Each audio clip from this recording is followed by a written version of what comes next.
Hey, Bison Band. Today we're going to be building some intervals, and this is going to be on the treble clef staff. But I'm gonna talk about it in a way that will work for bass clef as well. So both of you should be able to watch this and get the idea of what's going on here.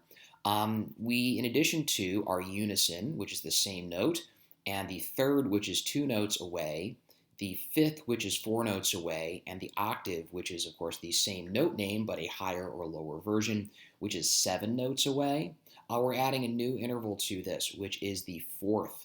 That is three notes away. So that's our new one that we're going to be using today. Let's see if we can get one of those to show up in our activity so I can demonstrate that for you.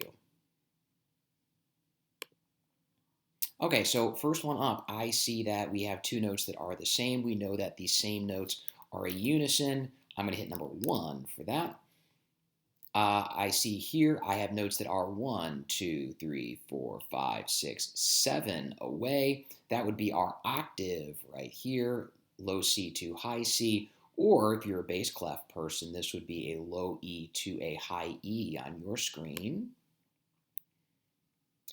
Here we go again. We have what would be a low G flat to a high G flat if I'm a bass clef person. If I'm a treble clef person, E flat to E flat, 1, 2, 3, 4, 5, 6, 7 notes away is our octave. Here I have 1, 2, 3, 4. 4 notes away is a fifth. Now you got to be careful here that 4 notes away is not a fourth. That's going to be something different. That's going to be 3 notes away. So you got to think one less here for the name of it. And I have the same. We know that that's a unison. We have the same. We know that that's a unison. Aha. Here's our fourth. Now here's how I'm going to identify this. 1, 2, 3. When you are 3 notes away, that is a fourth. You're also going to notice if the starting note is on a line, the ending note will be on a space, or if this note were to be on a space, this higher note would be on a line. So it's an opposite. That's another thing that you can look for when identifying these today. And again, you're going to do 100 of these. Make sure that you are under the number of errors listed in your instructions.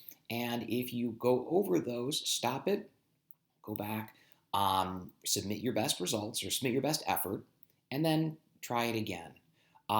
Make sure that if you have any questions, you visit me during office hours or send me an email.